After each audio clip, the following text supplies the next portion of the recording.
Cuma ada cerita begini, kenapa saya yakin bahwa ada acara TV. Satu kali datanglah TPRI Pusat ke MUI mengadu dan minta bantuan. Mereka terlanjur memutar film yang hak patennya ada di lembaga Syiah tanpa izin. Jadi ada film yang diajarkan oleh salah satu jaringan Iran ini, tapi TPRI putar tanpa izin, dan itu melanggar, tutup, kemudian damai. Salah satu syarat perdamaiannya TPRI harus membuat acara kerjasama dengan mereka untuk menyiarkan acara-acara yang berbau Syiah. Orang TPRI dibisiki oleh, mungkin ada yang ngerti, wah ini berbahaya, bisa menimbulkan kemarahan umat Islam. Tapi kalau nggak dituruti, mereka akan minta ganti ruginya cukup tinggi. Jadi kemudian datang KMI melaporkan itu mana, ada semacam minta perlindungan kepada MUI. Di situ kita yakin betul bahwa memang ada program untuk masuk ke TV. Ada seorang ustaz, badannya agak gemuk, kalau ngomong seperti orang mau nangis, itu diyakini salah satu ustaz dari Syiah. TV mana? Hampir semua TV. Ya, jalan. Mungkin beratnya 80 kilo lebih ya, 85 kilo lah kira-kira. Agak kuning dan tinggi, dan kalau mimiknya itu kayak mimik nangis. Inisialnya apa enggak? Inisialnya O dan S. Ustaz berarti ya. O nama awalnya, S nama belakangnya. Dua itu.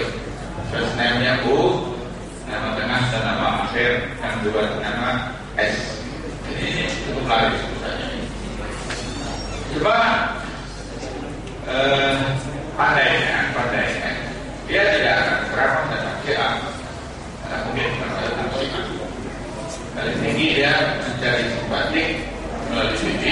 Nanti acara-acara yang bukan hot air, yang tidak hot airnya yang Syiahnya. Kalau yang hot airnya itu Syiah, tapi kalau di TV itu yang hot air nggak keluar Syiahnya. Karena kalau keluar langsung diprotes orang, bisa dihentikan. Jadi untuk apa tampil di TV?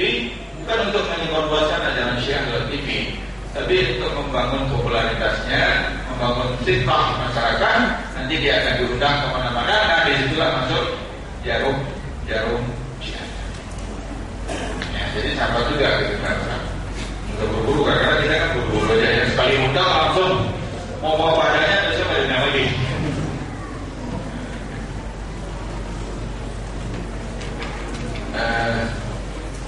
Yang ditujukan kepada saya kalau gitu, kalau kurespons ya, saya menambah sedikit. Memang salah satu latar belakang kenapa di daerah-daerah mantan kerajaan Persia ini Syiah kuat, karena memang mereka sudah berabad-abad lamanya terdasar dengan feodalis, sikap feodal.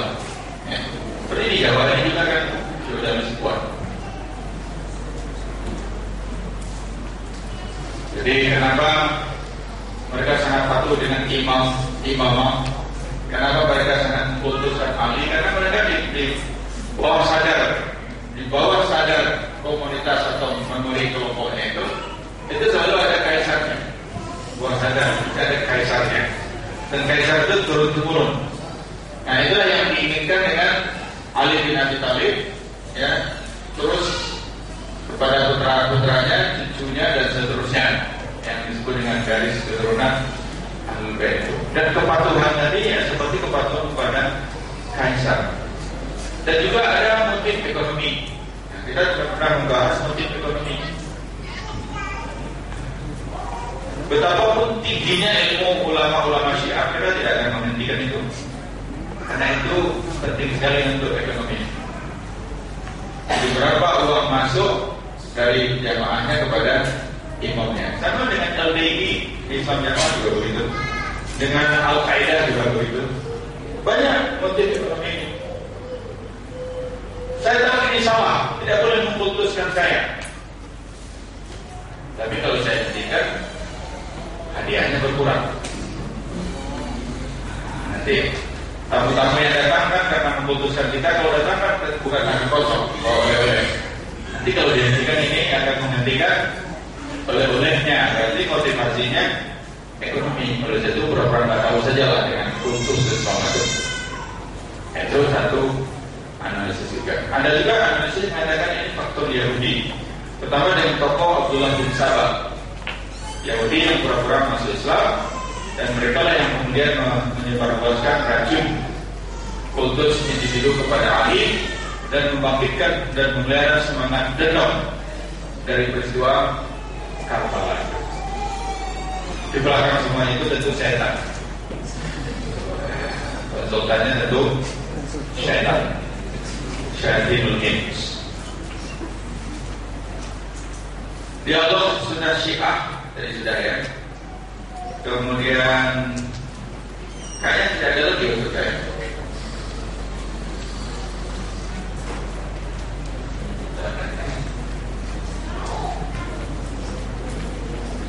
Ya, saya tidak tahu persis ya bagaimana peran akhwat Syiah. Sebenarnya ketemu soalnya akhwat Syiah. Kayak apa gitu, kecuali di TV mungkin. Dan bagaimana kita mengetahuinya? Nah, ini susah, memang susah. Kalau tidak ada akhwat, ya akhwat juga. Kalau dia takyat dan oleh itu harus dipelajari rumus-rumus ciri-ciri khas saja.